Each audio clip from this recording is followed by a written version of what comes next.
Smooth curves and lines வண்டியோட rear fender மற்றும் front ஃபெண்டர்லையும் draw பண்ணியிருக்காங்க. XUV 300ல இருந்த அதே சைடு பேட்டர்ன் தான் இந்த XUV 3XOக்கும் கொடுத்துருக்காங்க. டிசைன் வைஸ் பார்க்கும்போது XUV 300ல இருந்த அதே சைட் பிரசன்ஸை இந்த XUV 3XOலையும் கொடுத்துருக்காங்க. வீல் ஆர்ச் மற்றும் சைடு கிளாடிங்கில் டிசைனில் கொஞ்சம் சேஞ்சஸ் பண்ணியிருக்கிறத நம்ம பார்க்க முடியும்.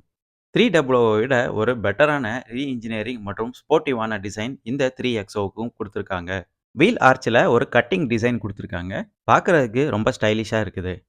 360 டிகிரி கேமரா ஃபீச்சர் பொறுத்தவரையில் AX5 லக்ஸரி வேரியண்ட் மற்றும் AX7 லக்ஸரி வேரியண்ட்டில் மட்டும்தான் அவைலபிளாக இருக்குது. பிளைண்ட் வியூ மானிட்டர் ஃபீச்சரும் இந்த லக்ஸரி வேரியண்ட்டில் மட்டும்தான் கொடுக்குறாங்க. ஸ்டைலிஷான 16 inch diamond cut alloy wheels feature இந்த AX5 வேரியண்ட்டில் இருந்தே கொடுக்குறாங்க. டயர் ப்ரொஃபைல் பார்த்தோம்னா 205